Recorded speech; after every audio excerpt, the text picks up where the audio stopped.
Koldo García es la punta del iceberg, el rostro mediático del caso del Orme. Tras él se escondería un entramado de corrupción con el que no solo se levantarían las alfombras, sino también el beneficio de una situación, la de la pandemia, en la que unos cuantos se beneficiaron mientras todo un país era prisionero en sus propios hogares. Hay que remontarse a marzo de 2020 para poder entender este caso. José Luis Ábalos, entonces ministro de Transporte, se convierte en el hombre con plenas facultades para la adjudicación de contratos sin publicidad y a dedo para el suministro de material sanitario, como por ejemplo las mascarillas. Pilotó el estado de excepción y su asesor, Koldo García, habría encargado esta adjudicación a una pequeña empresa de Zaragoza que no había facturado ni un euro, que no tenía actividad ni tampoco experiencia en la contratación de material sanitario.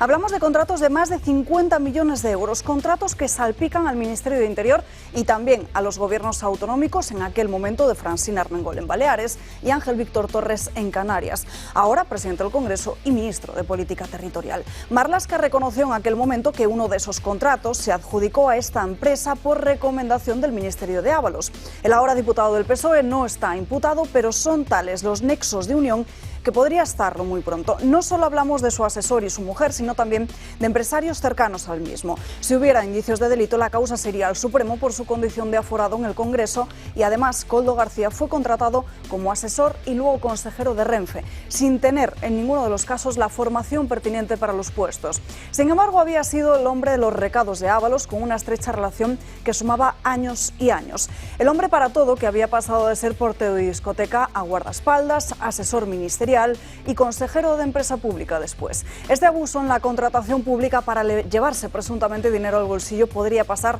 de ser el caso Koldo al caso Ábalos y además constituye el primer gran caso de corrupción en el gobierno de Pedro Sánchez. Un presidente, recordemos, que llegó al Palacio de la Moncloa con una moción de censura contra Mariano Rajoy constituida por un caso de corrupción. Sánchez siempre ha presumido de que su ejecutivo estaba limpio de corrupción y ahora que ve las orejas al lobo vuelve a hablar de la corrupción de Isabel Díaz Ayuso.